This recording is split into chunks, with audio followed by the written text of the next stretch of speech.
Raheel, I was very shocked to see you all over the news. Hold on. I don't know. Wait. Can you hear me now? Yeah, I can. You were holding the mic the wrong way. It was holding the mic shocking wrong because you were all over the news. I was very surprised to see you. Is it because I recently got I got clemency from our dear president? Is that what you're talking about? No, Pardon? I'm not talking about George Santos. I'm talking about this clip of you going around all over the internet. I'm just going to play it for you. Give me 1 second.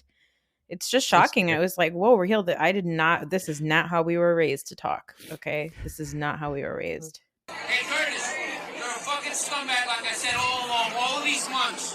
You fucking got 8% of the vote. You split the fucking vote for the $7 million. You are a scumbag. I hope every New Yorker spits in your fucking face every single day. You fucking sold out like fucking Judas sold out fucking Jesus for the 30 fucking coins and silver. Go fuck yourself. Is that it? I was really turned up. I was really upset at. No, that's not true. First of all, I'm super duper offended. I have been the Curtis Sliwa fan on not just on this podcast, but in real life. I consume Curtis content. Curtis has, he's been a public figure out there, and I've enjoyed him. You just found out about Curtis. I love that guy. Mm-hmm. You sold him out like Judas sold out fucking Jesus. Whoa. That's true. You know, when I think about Jesus Christ of Nazareth, the first person I think of is Andrew Cuomo. It was so funny. Guys, oh my God, last time we recorded Raheel, we were like, oh my God, what's going to happen? Blah, blah, blah, pins and needles, PTSD, etc., etc. The only thing that we could really celebrate that day was that Douglas Cheney died. But you know what? We had so much more to celebrate. What an election week. It was a nice, it was nice, man. It was nice. And I was surprised by kind of how quickly it happened. Also, I was expecting a long night. Mm-hmm. And then like the Virginia results came in kind of almost immediately. And then the New Jersey results, I feel like it was like within like 10, 15 minutes. I think as soon as they saw them coming in, they were like, okay, well.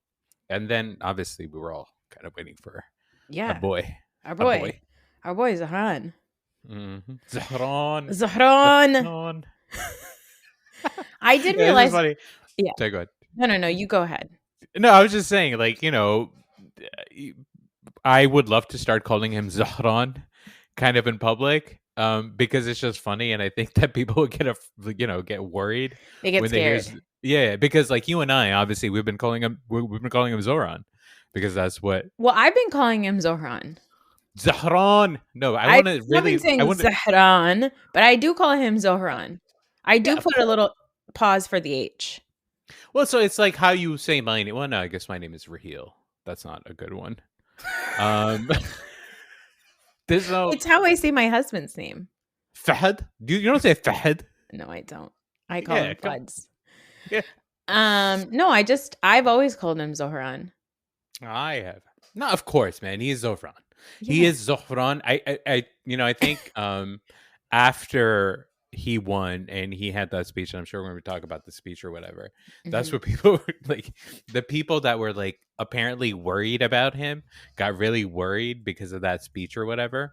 And I wonder how they're going to kind of react to everything else that happens with Zohran now, because I think, he's been pretty clear about everything from the beginning. He has not changed his stance on any of this stuff. Before this stuff, he was talking about like, hey, this is what I'd like to do. Now that he's the mayor or, mayor-elect or whatever, he's just like, okay, you elected me and you elected me for this reason. So I'm going to do the thing that you elected me to do. Yeah, it was amazing. I mean, he told the president to put on his hearing aids and listen up, bucko. It was amazing. It was accompanied by some flashy Bollywood music from one of the cheesiest movies of all time. It was just amazing. It was incredible. It was a great night. I mean, do you think immediately Van Jones, is that his name? Yeah. he was on MSNBC or CNN, and he was like, CNN. this is not the soft-spoken, Yeah. quiet Zoran that we've gotten to know over the campaign. Mhm. I mean, he was aggressive. And I was like, okay. All right. Okay, Van. All right. My- Why don't you go back to helping Kim Kardashian fail the bar or whatever the hell she's up to? I watched as part of my election coverage. I started watching CNN. I think I watch CNN because I know Steve Karnacki is a lot of people's favorite. I love a good John King. I love John King, and I love his map, and I I love do like pinpointing John King's map. everything that John King says. I think at this point you can probably find out like 45 minutes before if you're just online. Yeah. Like, if you're following like, other other people that kind of follow this stuff, it's just much easier. But John King, the way that he explains it to like old people, and he's going into like the details or whatever. It's comforting for me, especially when it's like when it looks like the night is gonna go well. Yeah. John King in 2016 and John King in 2024 was not my favorite because obviously we were hearing about the Trump stuff and it felt like it was inevitable, whatever. Anyways, I started off my coverage watching John King. Then I saw that the tides were turning pretty well. So I went straight to Fox News. I love going on Fox News and watching them cry in tears when stuff is going bad. So I watched Hannity, and they were full on, like, they were completely losing their minds, and they were giving into like all of like the hateful rhetoric or whatever. Who did they have on?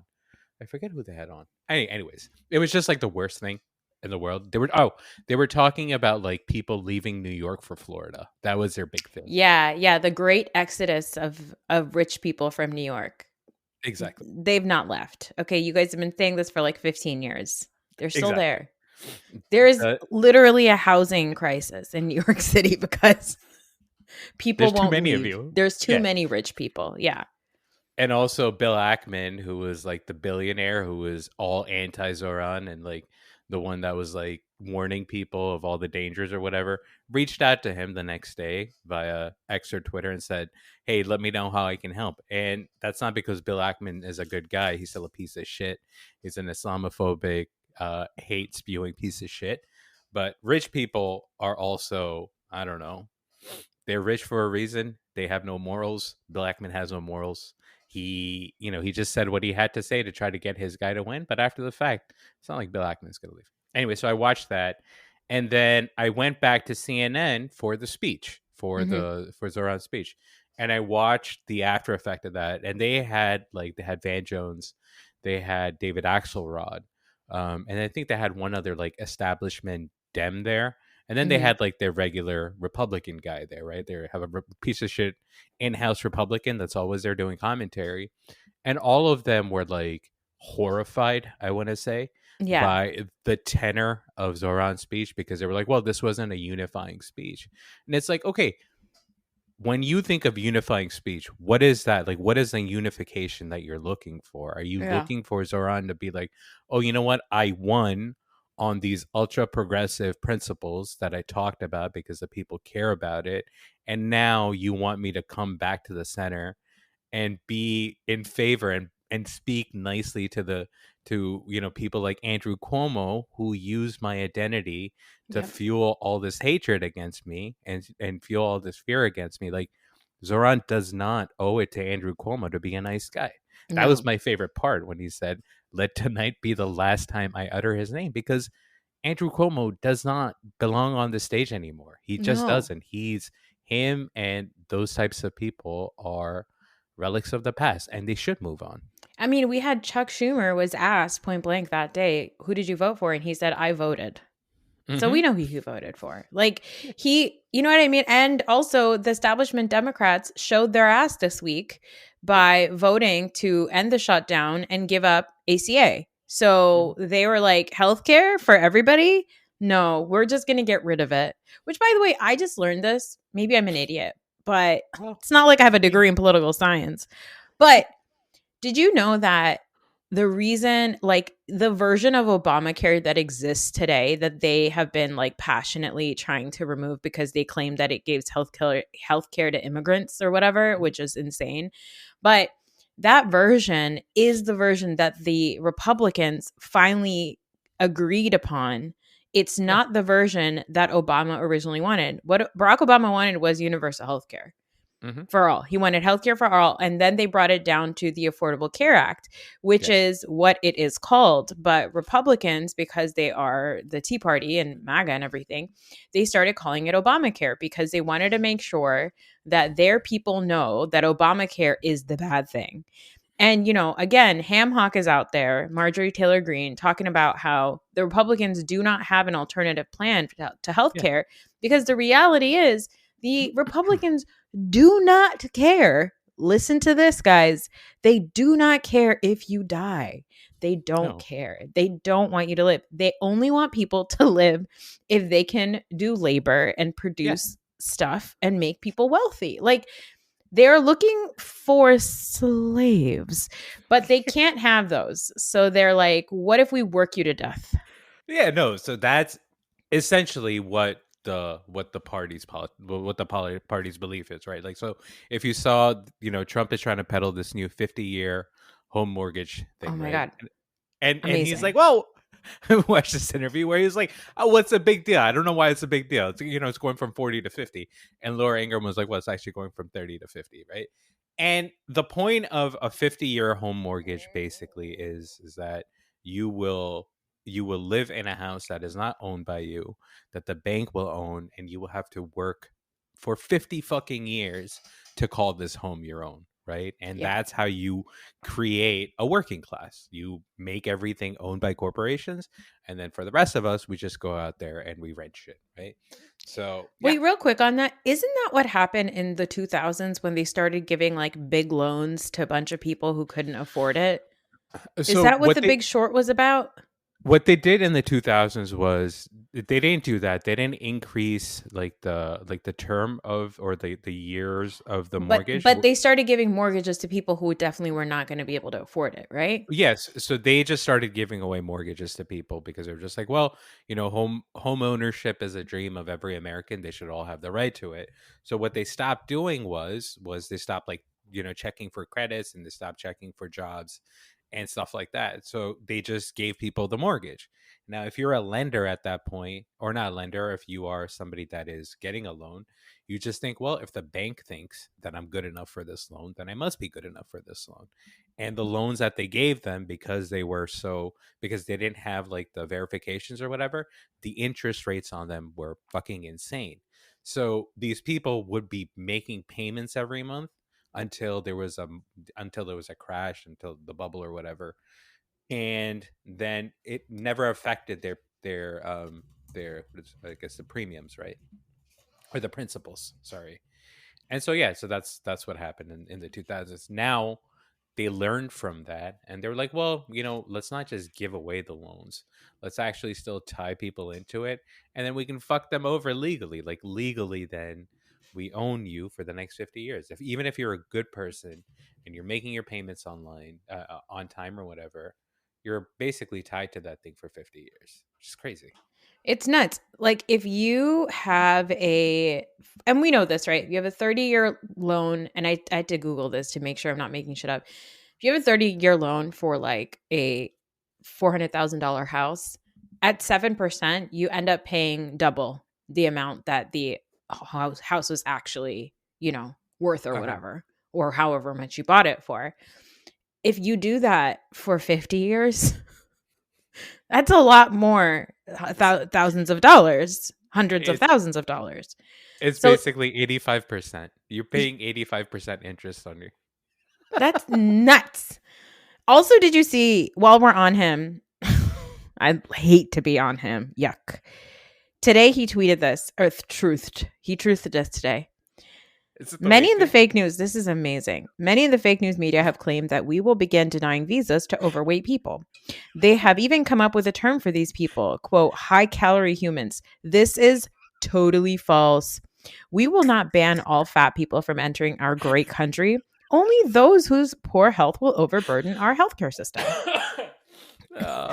Visa applicants who are only slightly overweight have nothing to worry about. The bigger ones... The bigger ones will need to trim down to get approved.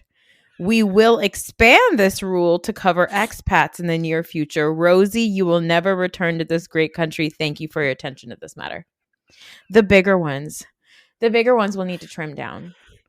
So here's the thing.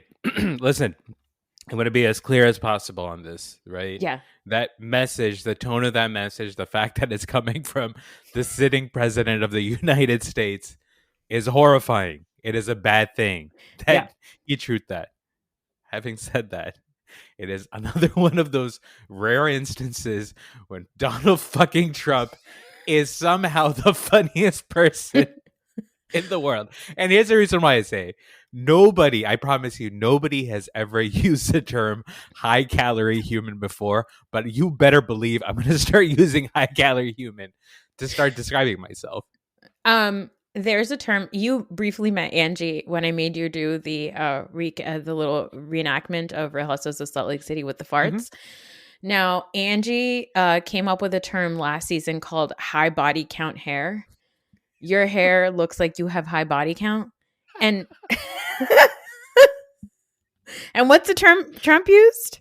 High calorie human. High calorie human is on the same line as high body count hair. I would like to start I'd like to add that to my business cards and my email signature, but not high calorie human, just HCH. You know, get title. like comma. Yeah, Raheel, like Esquire. Comma. Yeah. Raheel HCH. Yeah. HCH. Like DMD for dentist. You know, DDS for doctor or whatever. You're like, I think it's DDS for dentist. Is it DDS for dentist, DMD for doctor, obviously. Doctor medical dongs. I don't know. Anyway, unfortunately, he is a terrible, terrible person. Awful person that would have that's why he killed it in the 2000s on reality TV, guys. Yeah, he's very entertaining when he's a very entertaining piece of shit, right? And I think the thing that, you know, obviously we're now 10 years post Trump being the most important person in the world, and that's unfortunately a true statement. That's a truth. That's a truth. Donald Trump is apparently the most important person in the world, which is fucking crazy, right? I think when I think when I look back on him, and obviously there's so many different things that I think about this person. Number one being he's a racist, vile piece of shit, and he's a liar, and all those things, right? I think what I realized about Donald Trump, which is actually a superpower of his, is that he realized that being shameless isn't a bad thing. Being shameless, like being somebody without shame, and I think he realized this after being in the media for the last 50 years, is just be like, oh, I can just lie. And as long as I lie with certainty, then people will go along with it. Yes, initially, some people will rightfully brush me off. Like people brushed him off in the 80s and 90s because he was out there as this big businessman. But it turned out that he was full of shit and he kept filing for bankruptcies, right? But then he came back and he was just like, well, I'm still Donald Trump and I'm still going to, nobody should be taking financial advice from this person. But he just presented himself like that. Yeah. And people just, after a little while, people just don't give a shit, right?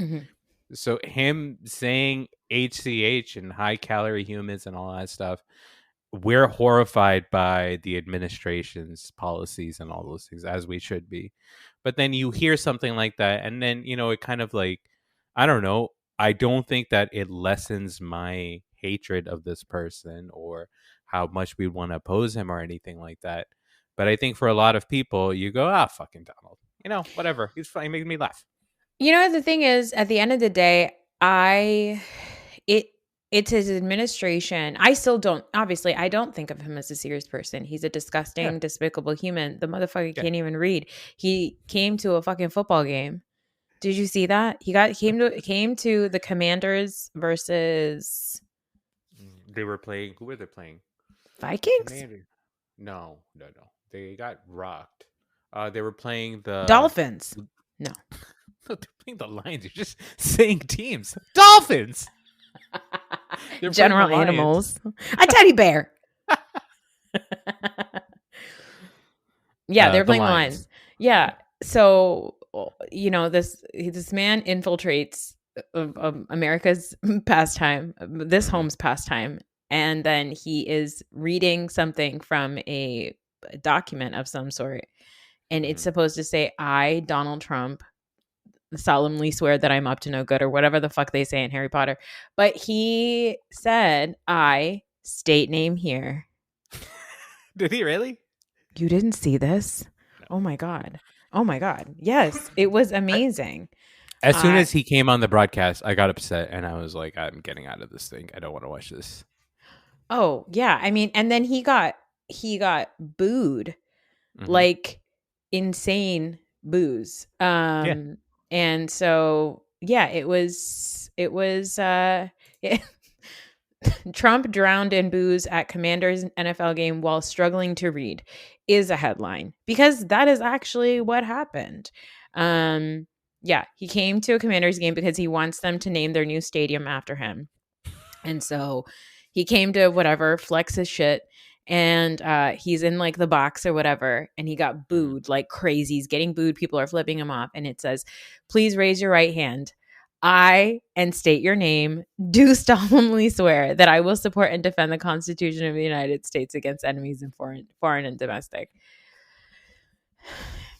So, him getting booed in that stadium is a real thing that happened. And people that see him in general, I think anytime you say Donald Trump, actually, I don't know, man. Like, I think when I hear the name, anytime I hear Donald Trump on TV, like in like a late night show setting or something like that, I hear people boo. I hear Yeah, people say, fuck this guy, blah, blah, blah, right?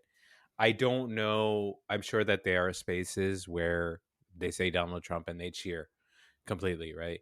But like in that instance of him being booed at the stadium, that's a real thing that happened. But again, with like that shameless part of it, right? Like, yeah, he got booed. He's just gonna say that he didn't, and then his fans are just gonna say, yeah, no, he didn't get booed, yeah. and I then mean, just that's the thing, like, right? Like, yeah, I think I don't care what his supporters think. yeah, I care that he continuously gets embarrassed. Like he gets to be in places where he perhaps feels no shame. Perhaps he's not embarrassed. I yeah. will That's say the thing. this, the breakfast that they showed that he had with the GOP on Wednesday after the elections, he did look a little rattled. He was a little pissed at his people. He was like, they're going to fuck us over. You guys need to get your shit together. Otherwise, if you lose the midterms, you are going to, like, if you guys don't get your shit together, you are going to lose the midterms. You got to figure Yeah. out the shutdown business or you're going to lose the midterms, right? So, like, ultimately, he is a little bit spooked. He is a little bit worried, but not because of things like him going out and struggling to read. He is spooked when the people come together and they actually vote and they actually Hmm. show up and they actually, campaign for people that they care about. Like Mikey Sherrill, again, not the most exciting candidate, right? No. But we were genuinely scared because Jack Chiarelli, three-time loser, is the first time he lost to Phil Murphy, bigly, as our president would say. The second time, it was a pretty close call. And the second time, even though New Jersey was blue, it was still quite red. And Yeah. so the reality is that the reason why Trump is shaken up is because counties that went red and overwhelmingly went red saw shifts to blue in blue states. That is a big deal. That is a shock to his system, right? And similarly, like even in New York City, the whole thing against Obama was that he was, a secret. He was a Muslim born in Africa and a socialist. Hmm. And what he was a communist Muslim born in Africa. And guess who is allegedly a communist Muslim born in Africa? Our brother Zohran. Yeah. He's not a Zahran. communist. Zohran. So, like, that's what I'm saying. I think that that's the stuff that rattles them. That's the stuff that's really going to get us places. Like, even outside of Mamdani winning and Mikey and Spanberg, we also had, I didn't know this. I didn't know she existed. This is crazy. I had no idea, which is like, shame on me. Do you know that the mayor of Boston is Michelle Wu? She's like 40 years old. She won a Yeah. second She's awesome. time in Boston. Yeah, She's she's an awesome. Asian woman. Yeah, she's Amazing. great. Yeah. Yeah. And then And in Detroit, I mean, Detroit already had a Democratic mayor, but in Detroit, Mary Sheffield, she was the first ever African American woman to win as mayor of Detroit. Incredible, amazing. Ghazala Hashmi, an Indian Muslim woman, is now the lieutenant governor of Virginia. Yeah. You know, that's the stuff that like really matters. That's the stuff that's actually going to get us places. And these 8 Democrats who voted this week to reopen the government, and the Republicans promised us that they're going to give us space to talk about healthcare. Yeah. Yeah, those people, they're getting primaried. Okay, Chuck Schumer, your days are fucking numbered. Okay? Yeah. That's the stuff that matters. I think that's the stuff that matters. And I think, like, you know, when an election like the one that happened this past week happens, right? I am once again invigorated by my American patriotism. Jazzed up. Just jazzed up. Because that shit is like, to be an American. Yep. yeah. So I know you, by the way, I don't know what happens on this podcast when I'm not around. apparently you're targeting people. From the comment that you shared with me. But somebody was very upset that I was not making space for the anti-Mamdani people. I was like, why would I do that? I would love to talk to you about that. Yeah. But like truly, when you think about Ghazala Hashmi, is an Indian woman who is now the second most powerful woman in the state of Virginia, which fucking Virginia, which has been around for 250 years. That is an incredible thing. And that is a thing that only happens in America. Like, I'm sure that there's nice, British, Indian British people. Of course, there's a PM or whatever. But fuck that. That's a tiny fucking island. Nobody cares about England.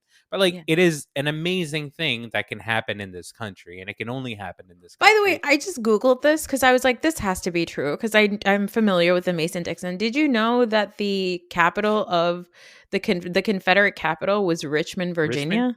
Richmond? Yeah. Amazing. It is. That's amazing, right? It's a great thing that happens. So it's the reason why it's also the reason why I get so depressed about the fact that Trump is in office. Like, yeah, because you're like, no, I know you're better than this. Exactly. That I know that this country is better than this, right? So, like, specifically in New Jersey, they were showing Passaic County, right? Yeah. Passaic County went Trump in 2024. Yeah. It went hardcore blue, like in the governor's race, right? And so you go, oh, good, like people are waking up, and that's a good thing.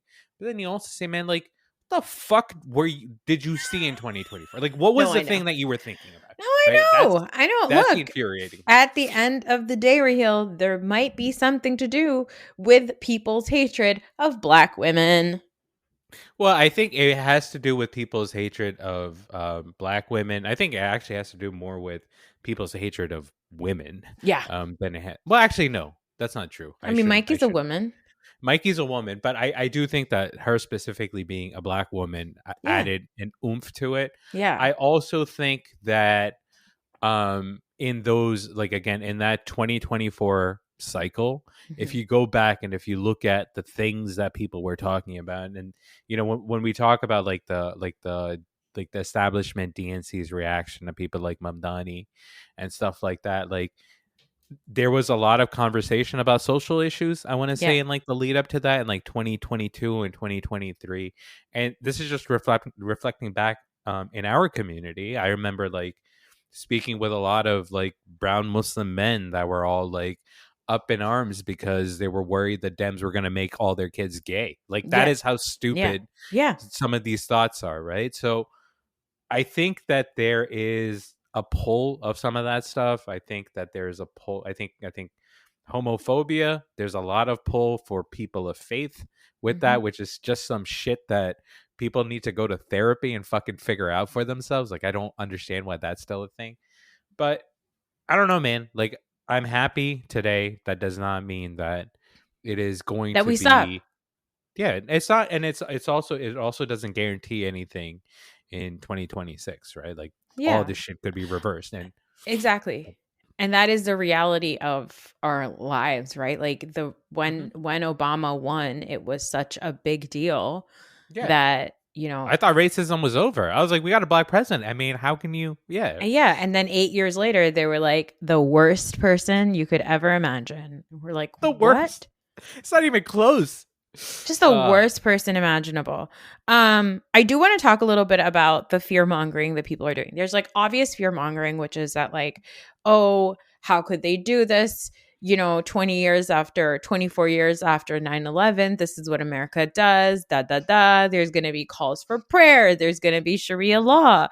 Every single thing that Zoran is doing, they're like upset. Like I saw somebody post that all of his supporters are going to. This is such a racist post. Okay, here's first of all, it's stupid and it's racist. Okay, and this is like one of those things that's probably going around on like somebody's mom's Facebook or passed around in some racist person's WhatsApp, right? And it's breaking news. Zoran Mamdani's closing message to New Yorkers and all city-run stores will not sell cigarettes or lottery tickets and absolutely no alcohol. You have no idea what you've just done. It's all because cigarettes, gambling, and alcohol are not allowed in Islam. And so somebody posted this saying, just talk to my friend in New York City who is a financial business leader in private equity firm on 5th and Wall. He said everybody is leaving the 5 bureaus. It's spelled bureaus. 5 bureaus except the Bronx and Harlem. But he said that they're going to leave eventually when they can't use their SNAP benefits on cigarettes and alcohol at government-funded grocery stores. Like, SNAP benefits have never been able to be used on alcohol or cigarettes. Like that's not a thing. Here's my problem with this, right? Not my problem. Here's my message to you. You are trying to gain the insight on a person that spelled it bureaus, the 5 bureaus. Like, what are we gonna get out of this post? Nothing. It's not worth it. No, of course. Yeah, like there's nothing there. Yeah, there's nothing that then there's no validity to having to listen to this person, right? No. I think kind of if I could tie it into that comment that you shared with me and Arthi this week about like somebody finding your podcast and like, being worried, like saying that, oh, you guys weren't showing sensitivity to like the one group of people that were, that Mamdani targeted, which, I don't know if we want to speak in like codes or whatever, but I think obviously it sounds like somebody who would be pro-Israel. Yeah. But put it, calmly. And then you go, okay, well, I don't want to be dismissive of a person's fear. Yeah. Because a person's fear is a person's fear. Sure. If they see Zoran Mamdani and they think automatically, or they think because of the things that he said, that he is going to be, I mean, I think the person in that comment was trying to say that he's anti-Semitic, right? Yeah. And I think that's important to point out because no, he's not fucking anti-Semitic. Like to me, absolutely not. He's not anti-Semitic. Is he genocide? And if anti-genocide to you means anti-Israel, then yeah, I'm sorry. Like Israel has done some fucked up shit over the last 3 years. I don't know if you've seen kind of what's gone on. Yeah. Also, right? By the way, who else I don't support is the fucking UAE because they're committing a genocide in Sudan. So like. Yeah. We're all on the same page about no genocide. Okay. I have never ever wanted to go to the UAE. We've talked about the Gulf nations being absolute dog shit people. And like, this is only adding to all of that. Whenever we talk about places we would move to, we certainly would never move to any of our own Muslim countries. Right? Oh, hell no. Oh, because the idea of a theologically driven religious majority country is bad. It's not a good idea, no matter who it is. But I mean, look, people are allowed to. By the way, my brain is so fried. As soon as I said, "Look," I thought about this. I thought about this thread that was going viral, and it said, it said Obama if he was gay, and it says. Look, ... let me be queer. And you read that and you can't not hear it. Look, let me be queer. Anyway, sorry, just a little tangent. I was going to like talk about how brain rot is getting to you, but you know what? That was completely worth it. It's Absolutely worth there. it. The rot is there. Okay, anyway, but I think that having a legitimate fear of Mhm. a person makes sense, right? At the same time, there were people that were like, oh, he didn't make space for the people who are genuinely worried about anti Semitism. That's, you can look that up. That is not true. He has created a lot of spaces. He spent more time visiting synagogues, more time visiting Jewish establishments than he did Muslim establishments, right? He Yeah. spent a lot of time. In fact, it actually was one of the things that I've spoken to some of my Black friends that live in the city. They said there are Black people that feel like Zoran did not put enough time in with Black neighborhoods Yeah. because they felt like he was just selling them a dream, right? Mhm. So this idea that like he is anti-Semitic and he's not, he's ignoring the Jewish people that live in New York, while I believe that your fears are valid because they're your fears, but at the same time, if you don't go out of your way to seek information to see whether or not your fears are based in reality, then you are simply existing, living through your fears, and your fears are often based out of prejudice, right? And so we have to be mindful of stuff like that. We have to think about those types of things. He's already said, like, he's every single time somebody asks him, like, oh, what are you going to do for the Jewish New Yorkers who are scared? And he's always like, I am happy to be a mayor for everybody who voted for me and everybody who didn't vote for me, because Yeah. my job as mayor is to be everybody's mayor. Like, he's dedicating time to fight anti-Semitism. The reason why a lot of his campaign got as far as it did was because of Brad Lander, who is a Jewish politician. Like, Yes.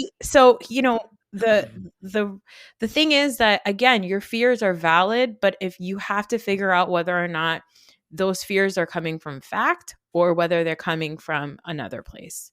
I, I do want to talk a little bit about Islamophobia. sure.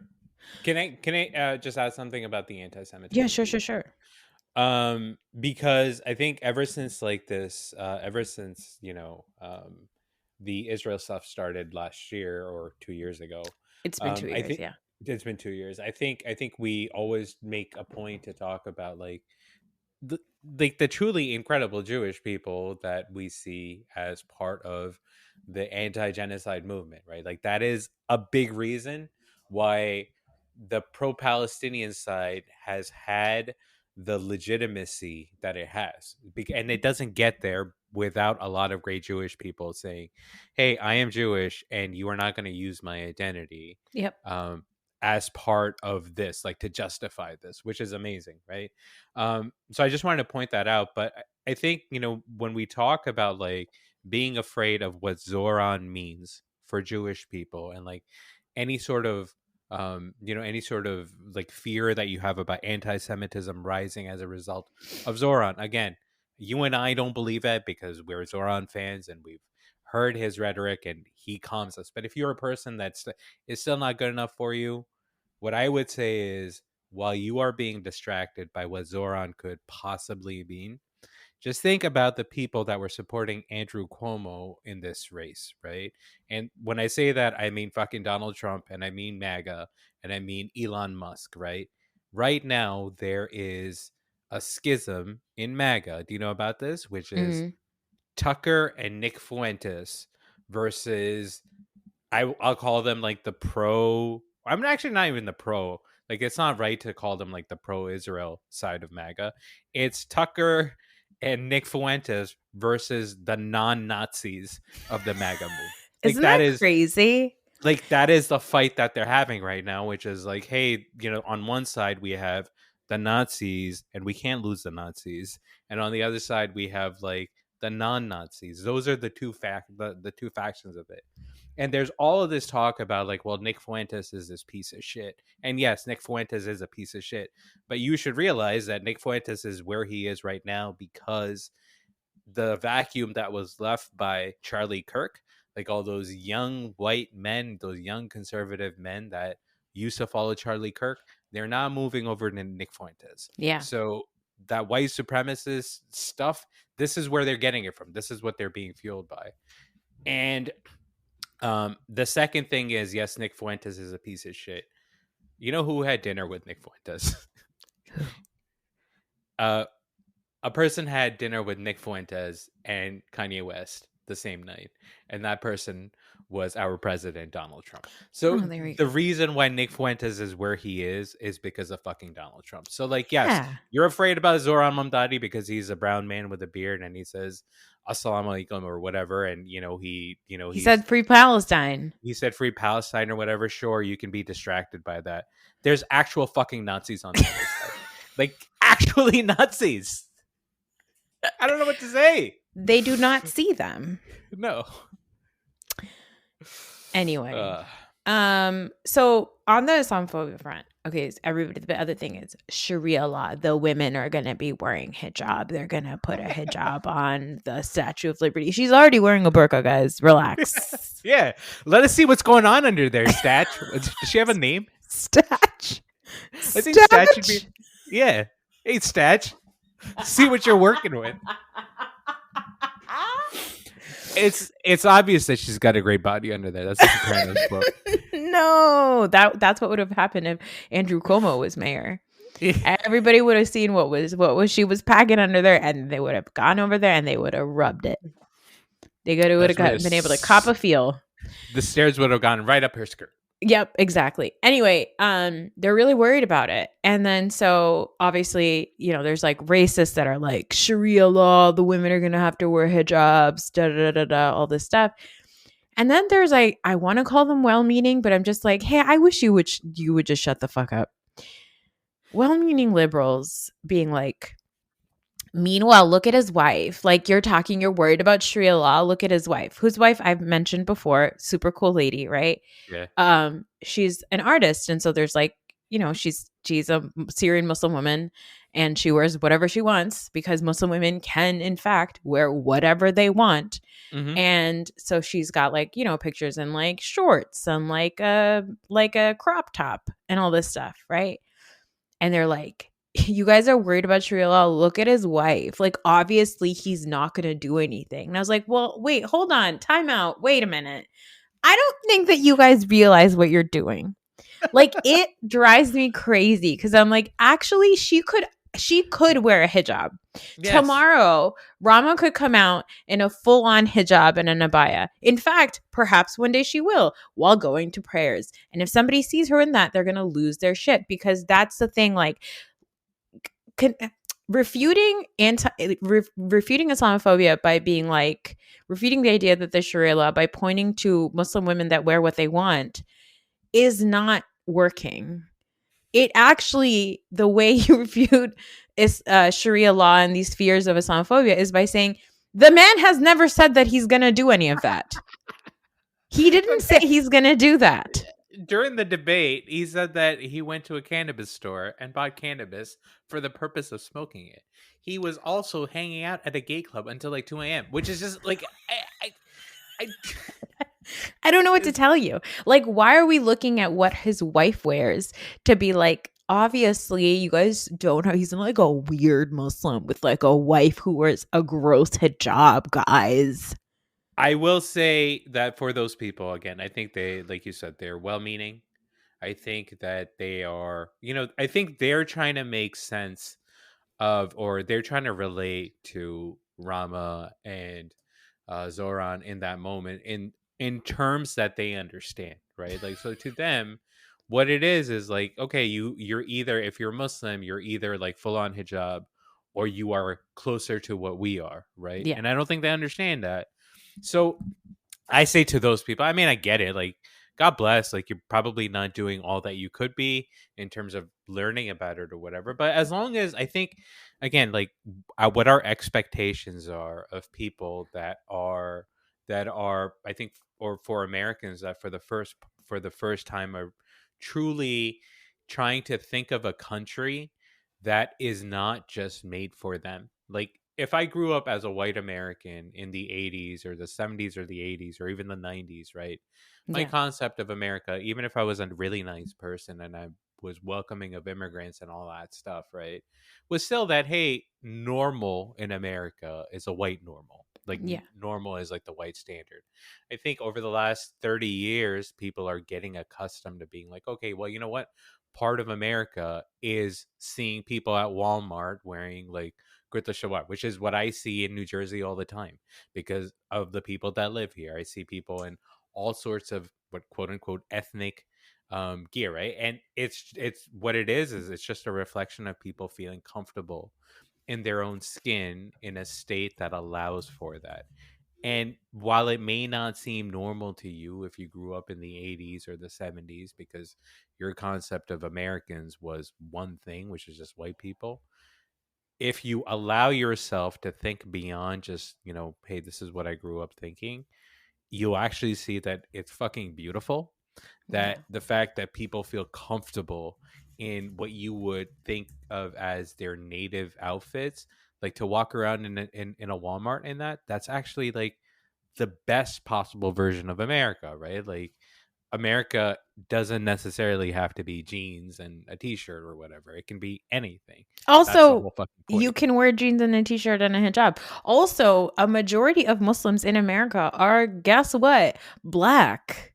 Yeah.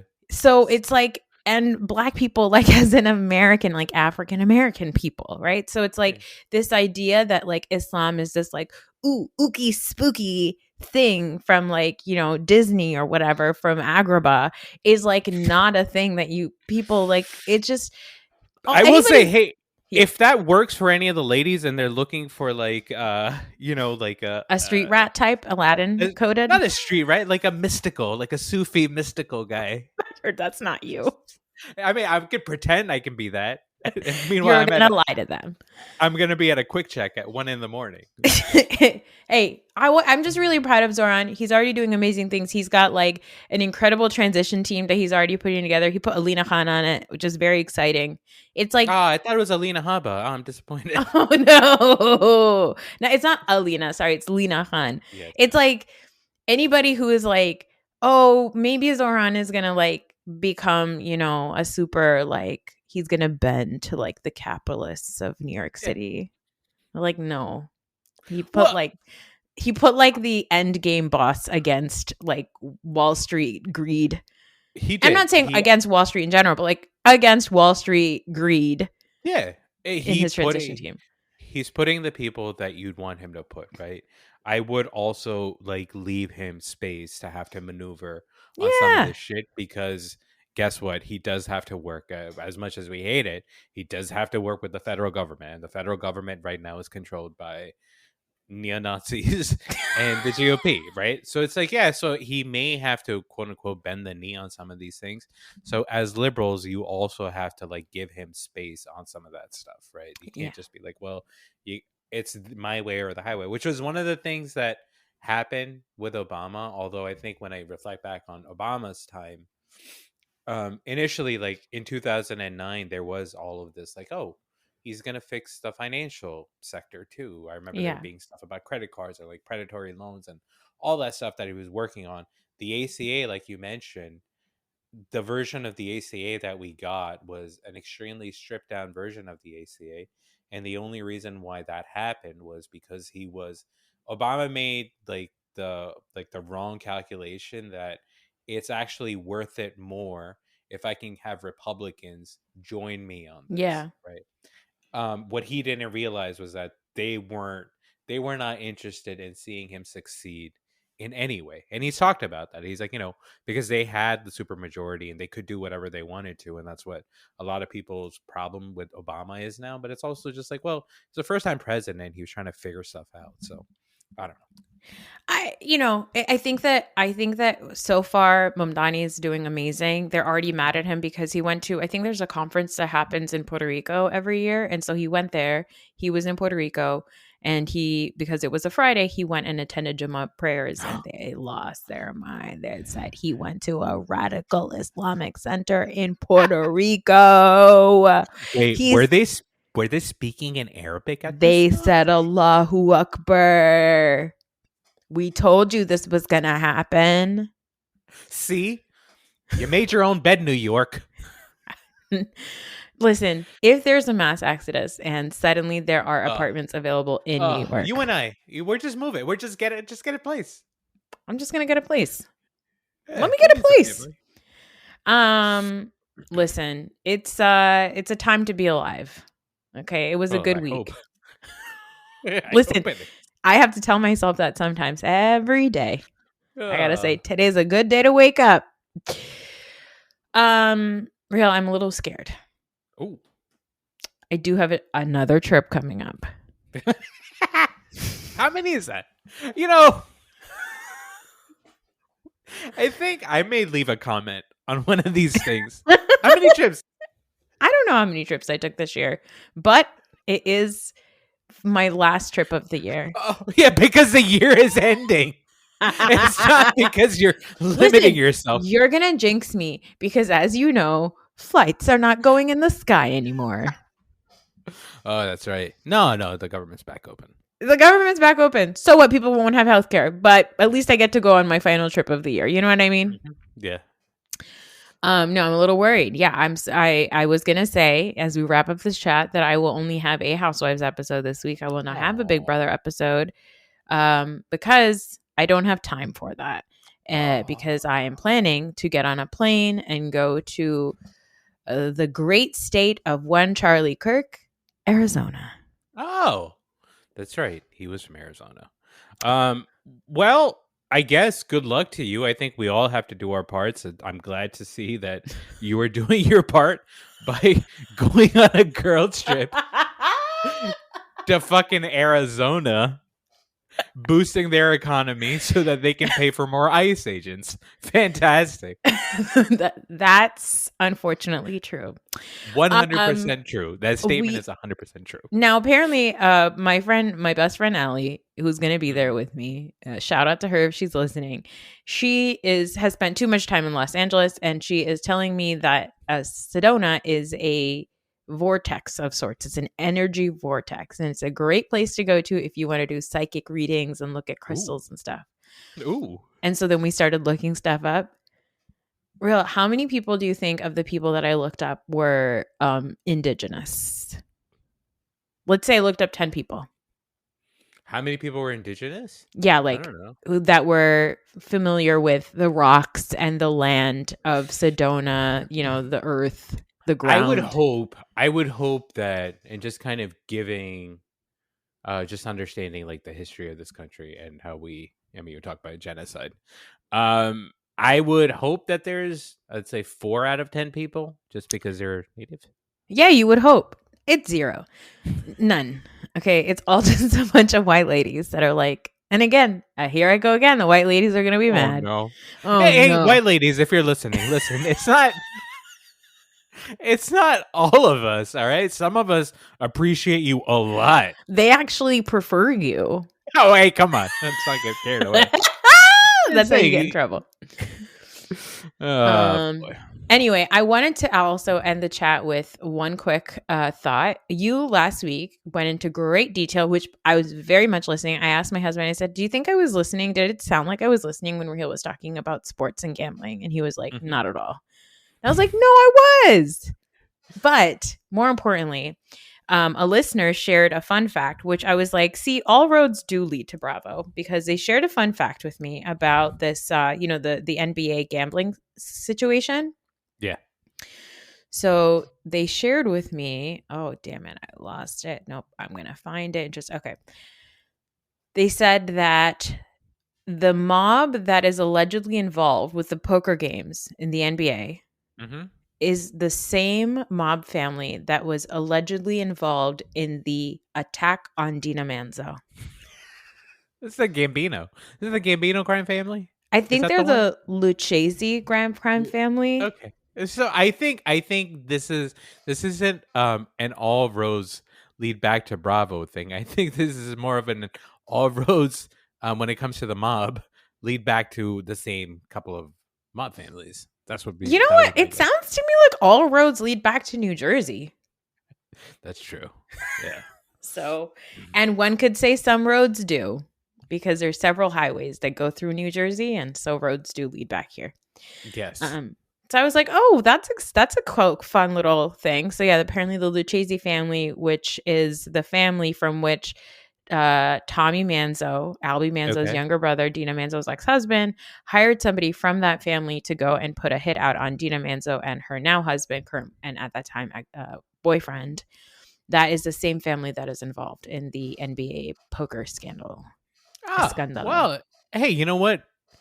I obviously they're committing crime, which is not good, and I don't want them to like the fact that they was a hit out on Dina Manzo, who I've been a fan of since season 1. Yeah, of and course. purely because of because you love white ladies. That is horrific, but I think for the Lucchese crime family, I like to see that they're diversifying. They're not just doing hits. They're also getting involved in like, you know, NBA gambling. It's good for them, man. Like, yeah, they're spreading. In 2025, you need more than one stream of income. You know what I mean? It's true. Do you see how expensive groceries are? It's crazy. Should we get into crime? I'm just kidding. What could you do? So, because as you were talking about it, I was like, well, would I ever sanction a hit on anybody? I don't think I would. Like, no. It seems like it's too... I don't know, man. It's the same way it's like my husband won't cheat on me. It's because it's too much work. It's too much work. It's the cover-up. It's the lying. Yeah. Who's got time? It's the looking somebody in the eyes while you murder them, and how that destroys your soul. It's just little things. You know what I mean? It's like, how many of these little things do you want to worry about? Who has the time? If it was simpler, if it was easier, yeah. Yeah, Traders is coming back on TV. I have to make time to watch television. You know, talk about, you know, I wanted to talk about, because you shared that trailer with me, and it's on Michael Rappaport there, right? And it's like, okay, well, I don't think we have the time to get into this when it comes to like Islamophobia or whatever, but like, I was thinking about him. I was thinking about your girl, Grace. Deborah Messing. I was thinking about Amy Schumer, who is, by the way, fully back. Just everybody, come on. Yeah, everybody's like, come on back. You want to be on Only Murders? Sure, come on in.